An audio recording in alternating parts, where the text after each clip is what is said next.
Zambian President Edgar Lungu takes on the throne in office. Lungu is being inaugurated at a Chinese-built stadium in the capital, Lusaka. The ceremony is attended by several regional dignitaries, including President Robert Mugabe of neighboring Zimbabwe. 59-year-old Lungu won the disputed August 11 elections by around 100,000 votes. His opposition, Hakainde Hichilema, has alleged that the result was riddled with fraud. On Monday, the Supreme Court rejected Hichilema's final bid to delay the ceremony. Official election results put Lungu narrowly ahead on 50.35% against 47.63% of Hichilema among a field of 9 candidates. Lungu first took office last year after beating Hichilema in a snap election and has since faced falling prices for copper, the country's key export, soaring unemployment, and inflation rising to over 20%. Zambia is known for its relative stability, but the election campaign was marked by clashes between supporters of Lungu's Patriotic Front and Hichilema's United Party for National Development. Addressing thousands of people attending his inauguration, Lungu called for a national unity and dismissed opposition claims that the ceremony was illegal and unconstitutional. Bureau Report, ANN7. Zambian journalist Charles Mafa joins me on the phone line now all the way from Lusaka. Charles, thank you so much for joining us here on Africa Tonight. We certainly appreciate your time. Today's ceremony of Edgar Lungu being inaugurated marred with a lot of controversy, especially with the opposition candidate who was defeated, Hichilema, saying that the ceremony was illegal and unconstitutional. Can you tell us what argument he's basing those statements on?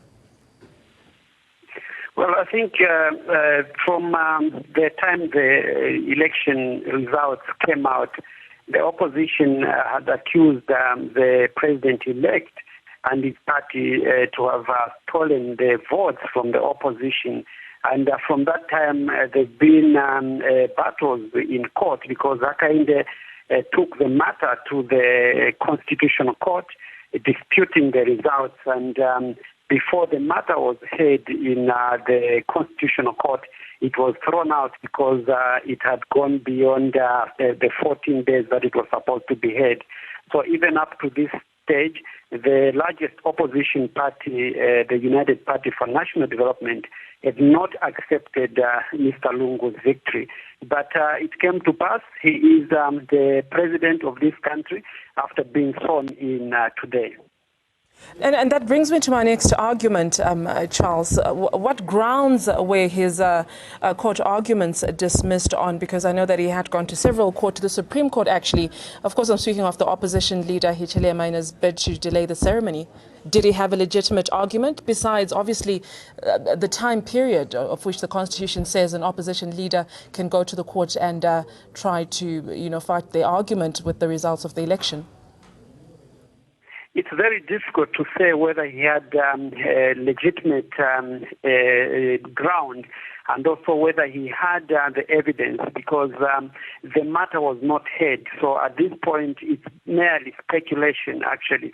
It's very difficult to state really. Had the case gone on beyond 14 days, I think we would have known exactly what the opposition United Party for National Development were basing their argument. But as for now, the matter was not heard, and we don't know really if they had any credible evidence in their ranks to argue, to bring it into court. And as you know, that after the matter was thrown out of the Constitutional Court, Mr. Hakainde again had gone to the High Court to try and take another matter where he wanted to argue that his rights have been infringed because he has not been heard by the courts. And even then, the High Court refused to hear the case, saying that they had no jurisdiction, to hear a case that had gone through the Constitutional Court. And he took the matter again to the Supreme Court, but again, even there, it was not successful. So at this point, I would say we are not sure whether really he had the evidence. Had the matter gone on to be heard in the Constitutional Court, perhaps we would have had a basis upon which to make our own analysis and make credible conclusions.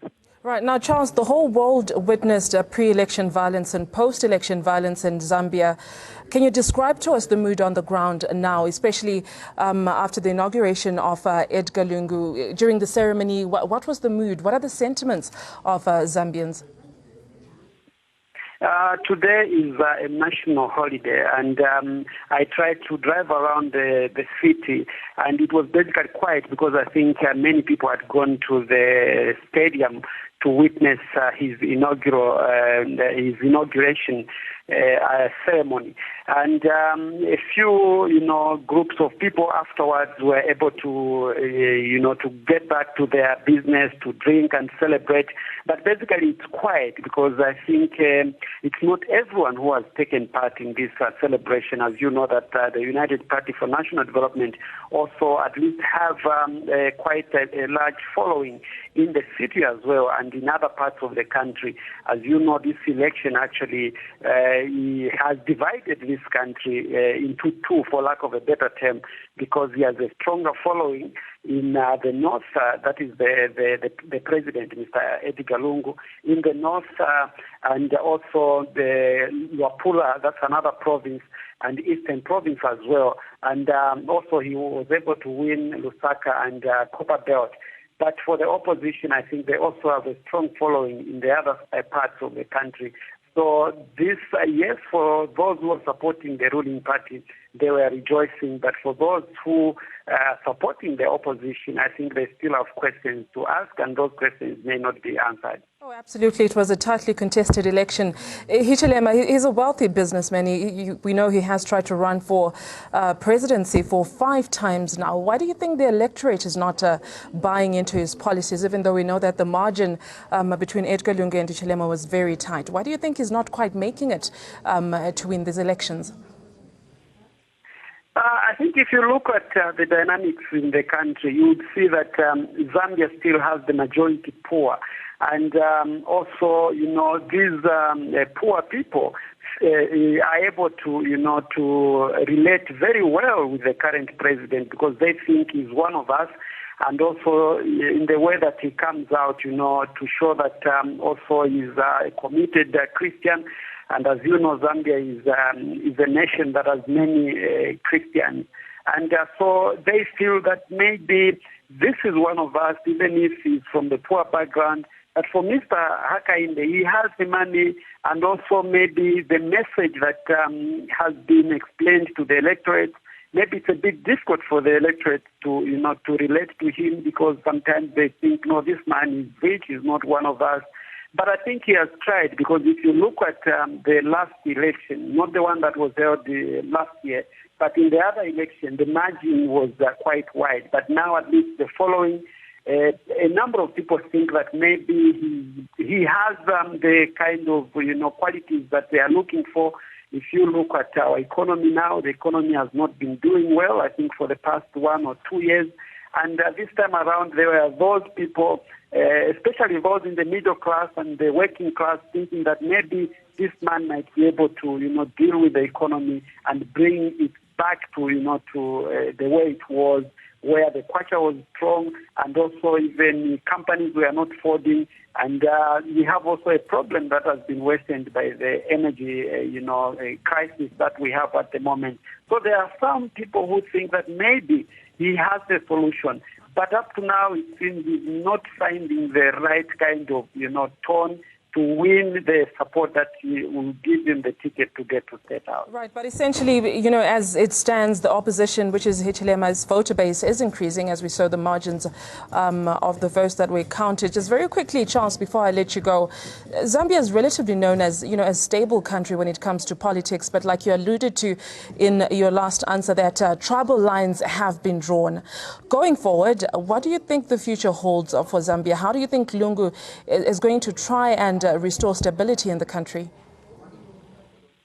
I think he has to rise above, partisan politics and be the president of Zambia, not the president of the Patriotic Front, because there are sentiments, from among the electorate, thinking that even the way he was dealing with, issues to do with violence, people are thinking that the police were a bit selective in, dealing with violence.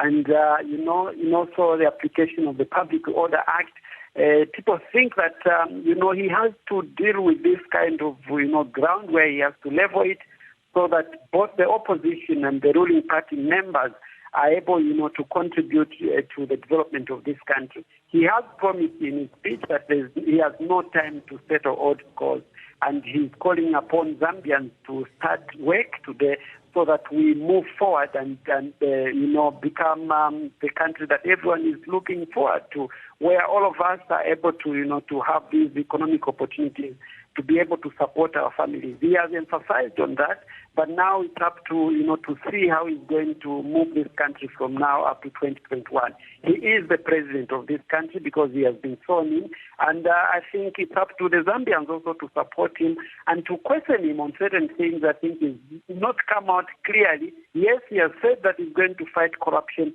but he needs to show by action. This is what the Zambians are looking forward. Absolutely, Charles. Thank you so very much for your time. Unfortunately, we are kind of running out of time here. Thank you so much for your insight and, of course, updating us on the day that Edgar Lungu has been inaugurated and the mood in Zambia.